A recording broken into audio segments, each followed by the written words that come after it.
Hi guys, welcome back to the channel. Today I am checking out the worst rebrand of all time, Cracker Barrel. It is the Fat Electrician. His link's in the description as always, but please wait till after this video to go and check him out.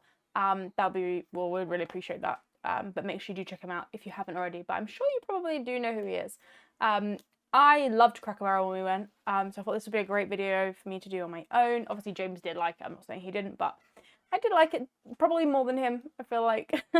So I was like to him, I'll go ahead. Archie is still awake. Archie had a birthday party yesterday. His birthday party, because his birthday's on Friday. And he is like so e-numbered right now with cakes and, yeah, juice and stuff. Like, he doesn't have all that usually. So he's like, yeah, he is having his best life. So he is still awake. So I was like, do you know what? I'll just do it. What can I say, guys? I'm just pulling the channel at this point. Cooking videos, me. Reactions, me. James, who at this point? James does edit though, so if he's watching this, I'm really sorry. You do edit, so James is the reason this video is coming out. Let's get into it. The worst rebrand of all time, Cracker Barrel. What we got? Dog pile type content, but nobody seems to be pointing out what is incredibly obvious to me, that this company might be pulling off the greatest marketing stunt in the past decade. Okay. Today we're talking about Cracker Barrel. If you don't know, they rebranded recently and absolutely everybody hates it. This is not a political war thing where the left likes it and the right doesn't, or the right likes it and the left doesn't. No, everybody across the political spectrum has come out and said, we absolutely hate what you've done with this. Oh. What's wrong It with genuinely that? might be the most unifying thing that has happened to the United States of America since 9/11, okay? Do you know how bad you gotta fuck up to, in 2025, get Donald Trump and Gavin Newsom on the same page? The official DNC Twitter account even said, we think the new Cracker Barrel branding sucks too. Okay, if you're not picking up what I'm putting down, I'm gonna rephrase it a little bit differently so we're all on the same page. Cracker Barrel, AKA a restaurant unironically and literally named Cracker Barrel, that has been accused of LGBTQ discrimination and racial discrimination, and when you walk inside is decorated as though it's Minnie's haberdashery from the Quentin Tarantino movie The Hateful Eight. Has rebranded and remodeled. Absolutely loved the old school vibe. It was so good. So you're telling me that it's not like that anymore? What?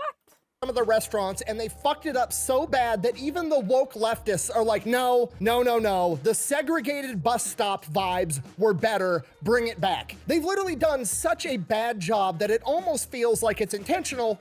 And I think it might be, and we're gonna get into it right after a word from our sponsor. This video is brought to you by Supremacy World War III. It is a free online PvP strategy-based game where you get to act out a military in modern day. You can pick a country, or you can play the US battleground, and you can pick your favorite state, which is my favorite way to play, and obviously I'm gonna pick Iowa every single time. I like to mix it up by attacking a different state every time. Sometimes I like to attack cold California, Minnesota. Sometimes I like to attack Nebraska and show them whose corn is better, but this time I'm probably gonna go ahead and attack Wisconsin because let's face it, they don't stand a chance unless it's a drinking competition. One. Oh wow. Or cheese. I thought they babies. stand a good chance in cheese. And two, we're not that drunk. But it gets better because right now for season 18, they have the cataclysmic mutation, which, you know, the only thing that can make World War III more entertaining is the introduction of zombies. So if you want to give it a try, it's free on both PC and mobile. And when you use my link and discount code down below, you're going to unlock an elite bomber that appears to be based off the B1, the bone. See what they did there? B1, bone. Get it? Anyways, go ahead and check out the game. Let's get back to the video. All right, Cracker Barrel. We're going to start off with a little history, how the company came to be. Why? Because you got to understand where the company comes from to understand where it's going or where it should be going, right? Makes sense. So Cracker Barrel was started by a guy by the name of Dan Evans. Dan Evans was a Marine that joined after World War II, went, fought in Korea, came back home, worked a couple of different jobs, and then went to work in his family's oil company, going to gas stations, basically being a salesman for gas to small gas stations. Now, during the same time period, in the couple of decades after World War II, America was building and finishing its interstate highway system. Basically, America saw Germany's Autobahn in World War II and was like, oh, that's a good idea. We're gonna win this war and then steal that idea, which is exactly what we did. Now, the problem at the time, or at least for Rob Evans, was this meant that people were gonna be using these massive interstates that just cut right through the land, and they weren't gonna be taking all the small highways that everybody used before, and this put a lot of smaller gas stations out of business. Rather than just slowly decline and go out of business and fade into nothing, Rob Evans said, okay, we've got this new thing. It's kind of cool. Massive highway, goes really fast. People are traveling further, faster. That's great, but it does have some shortcomings. These massive interstates streets don't cut right through the middle of towns like these highways did. And people that are traveling for hours on end are still gonna need gas, they're still gonna need food, and a lot of them are still probably gonna wanna pick up knickknacks and souvenirs to say, hey, I was in this place, like a shot glass or a magnet or whatever the fuck. I do like collecting magnets and well, not, I did in America, but our thing is magnets. Here you go, sport. So that's what he built. He built the first Cracker Barrel. It was a gas station slash restaurant slash souvenir store, and he slapped it right on the interstate in Lebanon, Tennessee in 1969. And to nobody's surprise, it was outrageously popular. It was the one-stop shop concept. You're driving down the road for 6 hours straight. You've got 4 more hours to go. Oh, look, there's one spot I can stop. I can get gas, dinner, and a souvenir. Perfect. Then I'm gonna get back on the road. The entire concept kind of felt like a general store back in the Old West. Like, it doesn't matter what you're looking for, you have to go to the only store in town to get it, and if they don't have it, they'll order it. So that's what he kind of themed it after. He themed it after an Old Western general store, and because of that, he decided to name it Cracker Barrel, because back in the Old West, the general stores had barrels that were full of crackers. Don't do that. What? Why are you winking at me? From here, the business grew like wildfire, but the interstates were becoming, you know, more and more of a thing. Gas stations were popping up. People were copying the same strategy. So he's like, you know, gas isn't really making us that much money. We're going to drop the gas portion, and we're just going to be a restaurant with this souvenir shop in. Okay. We're going to just skip the ads, guys, because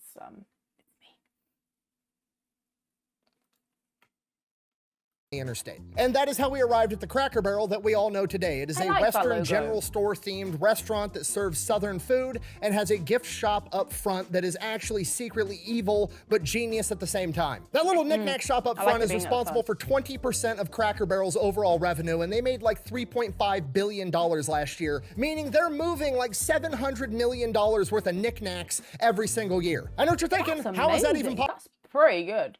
But it does say for something to have a shop at the start. It does. Possible, because if you have a family and you go to Cracker Barrel, that gift shop is like a family-friendly version of the Saw movie. Gary. What do you want? Like, what? You are completely surrounded by armed mousetraps.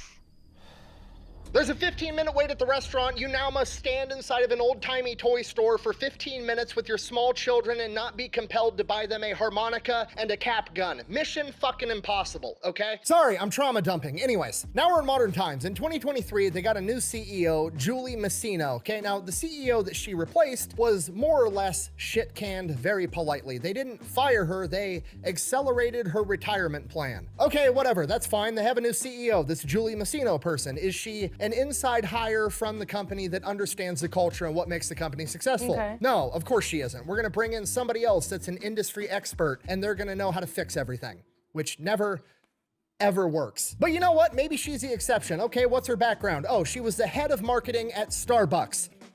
Not looking great, okay? You know what company doesn't need marketing? Starbucks. Have you ever seen a Starbucks commercial? Yeah, me neither. You ever seen a Starbucks ad? No, not really. Starbucks' business model is they're fucking everywhere, and do you want caffeine or not? The end. Being in charge of the head of marketing at Starbucks is like being in charge of selling ass candles to dogs. You can't fuck that job up. On top of that, Starbucks isn't even really trying to sell coffee. They're trying to sell gift cards so they can continue being the world's biggest unregulated bank, which I did an entire video on. We're not gonna get into it. After that, she was the president of Taco Bell. Okay, that sounds like it could be pretty good, but I promise you it's not. Okay, Taco Bell is owned by Yum Brands, and Yum Brands is a conglomerate that owns KFC, Taco Bell, and Pizza Hut, and that conglomerate is owned by Pepsi. Why does Pepsi own fast food restaurants? Well, because in the 1970s and the 1980s, when Pepsi was trying to become a major household name, they could not compete with Coke because every restaurant in America had Coke machines and nobody wanted fucking Pepsi. So Pepsi went and bought 3 major food chains to force them to have Pepsi inside of the restaurant so they could force feed it to people and convince them that Pepsi was better. Pepsi literally said, we have no reputation and no customer base. We're gonna buy 3 entities that have a massive following, and we're gonna use that to force feed our product into people. Put it in your mouth and just eat it. Wow, okay. I don't care whether you hate it. You said you do. Which means ultimately at the end of the like KFC only does Pepsi. They don't do Coke. They only sell Pepsi as a drink. day, all they care about is the restaurants breaking even. Maybe. They don't give a shit if the restaurants do good. They just want want to sell more Pepsi. Ipso facto, all of her experience at being an industry expert is by working at a company that's fucking up to something other than selling good food to people, right? Starbucks is trying to be an unregulated bank, and Yum Brands is trying to force feed people Pepsi. There's an ulterior motive. They don't really care how the company does. But Cracker Barrel doesn't have that. The only thing they're up to is strong-arming me into buying a harmonica for my 4-year-old so that I slowly go insane. So she comes in 2003 and is like, you know what we need to do to fix everything with this company that's been functioning just fine for the past fucking 50 years? We should absolutely change everything. We'll do exactly the same thing we did with Taco Bell. We'll take a logo that's awesome and retro and cool, and then we'll make a minimalist version with less colors that everybody fucking hates. Because every time somebody looks at a logo of a multi-billion-dollar company, they want to look at it and say to themselves in the back of their head, I wonder how much the graphic designer got paid, because I could have done that shit on Microsoft Paint. And then we'll go inside to the restaurants, we'll strip all the cool shit off the walls, we'll paint everything white like it's a rental property, and then put half of the cool shit back up with little plaques that tell you what it is, so it looks like a museum exhibit. You know, the same exact thing that we did to Taco Bell. Look what they did to my childhood. Taco Bell used to be beautiful, inside and out. It was absolutely fantastic. That does look quite basic. Oh, but that looks nice. But I kind of get it though, because like that screams like memories. I get it. It's basic. It's nice. It's like McDonald's. They did McDonald's to my childhood. Taco. And then they modernized it all. But actually, McDonald's is better with all the bright colors. It is. I like it. The basicness. Bell that is nice. Used to be beautiful inside and out. It was absolutely fantastic. And now look at it. It's just. That is nice. It's very modern, but it doesn't scream fast food. Like I feel like it should be more fun. McDonald's was elite when it was like when I was a kid. Like the inside, like all the bright colors, and now it's like all the street art and stuff. A giant square blob of minimalist millennial gray bullshit. Modern Taco Bells look like they got designed by a middle-aged white woman wearing Ugg boots who got all of her ideas off of Pinterest. I'm legitimately surprised they haven't changed their slogan from think outside the bun to something stupid like live, laugh, love. Oh wait, fuck, they did that in 2012 because when you go to Taco Bell, you're supposed to live Moss now. I hate it. Oh, I hate it. I don't even know what that means. No one knows what it means, but it's provocative. No, it's not. It gets the people going. So, is Cracker Barrel gonna go downhill? Almost certainly. As soon as they announced this remodel and their rebranding, they lost 12% of their market share. $94 million just fucking erased from existence. And so far, the only response that Cracker Barrel has given out to enormous public backlash is to send the CEO onto the news to talk to Michael Strahan, an ex-NFL player that retired when I was in like 8th grade, but somehow still looks way younger than me. And she goes up there and has the balls or the ovaries, whatever, to look everybody in the face and gaslight us and be like, actually, people love the new design, despite the fact that nobody does. Honestly, the feedback's been overwhelmingly positive that people like what we're doing. I'll give you another soundbite. The number one question that I got asked, Michael, was, how can I get a remodel? When can I get a remodel? How do I get on the list? Oh, really? So the feedback and the buzz is so good, not only from our customers, but from our team members. It's the biggest piece of dog shit that I have ever heard. So I'm 90% sure that Cracker Barrel as we know it now is gonna die off in the next 5 years, but there's a 10% chance that this is the most brilliant marketing stunt of all time. Okay, hear me out. They've lost $94 million, sure, but that's all stock price bullshit, right? That's not real. It's not a realized loss yet, okay? It's all on paper. It's imaginary. It doesn't exist. It's never landed. It is no matter. It's not on the elemental chart. It's not fucking real. In exchange for that $94 million imaginary dollar loss, they've gained hundreds and hundreds of millions of dollars of free publicity. When's the last time you heard about Cracker Barrel in the news? Fucking never. Cracker Barrel is the talk of the town right now. Buh! But it's all negative publicity. Buh! Yeah, sure, but haven't you ever heard the phrase, there's no such thing as bad publicity? Okay, they've done such a shitty job, it's almost perfectly shitty, okay? This isn't a catastrophe. There's a 10% chance that this is a controlled demolition on purpose, okay? Because here's the kicker. All the news articles are like, Cracker Barrel remodeled. Cool. They don't actually tell you that all Cracker Barrels didn't remodel. Only 30 of the 660 Cracker Barrels got a remodel. And if Cracker Barrel is smart, especially if they did this on purpose, they remodeled the 30 shittiest performing Cracker Barrels that they had that they were probably gonna have to close down anyways. So now they're out $94 million on paper and whatever it costs to remodel 30 Cracker Barrels. $10 million, okay? They're out $105 million, 10 of which is real, 94 of which is on paper. In exchange, they've gotten, I don't know, $500 million in free publicity, and now in the other 630 Cracker Barrels all over the country, people are gonna go, oh shit, that Cracker Barrel hasn't been remodeled yet. We should eat there one last time because this is our last chance before they remodel it. All of a sudden, Cracker Barrel has the best year they've ever had. This is the aircraft carrier shelter. It's not wrong. They're playing a good game if that is the game that they're trying to play. They are playing a good game. Clever girl. All of a sudden, Cracker Barrel's stock price goes through the roof. Now they're not losing money on paper. They're probably making money on paper, and they've probably made enough to offset the amount they spent remodeling the 30 locations that they were going to close anyways. They close those 30 stores down, and they carry on with business as usual. They change the logo back. They issue some corporate apology like, we've heard your voice, and we respect and value your opinion, and that's why we've decided to bring the old white guy back onto the logo. He's not going to go to the Island of Misfit Toys with Aunt Jemima and the Indian girl from the Land of Lakes logo and Uncle Ben. No, he's gonna stay on the restaurant where he belongs.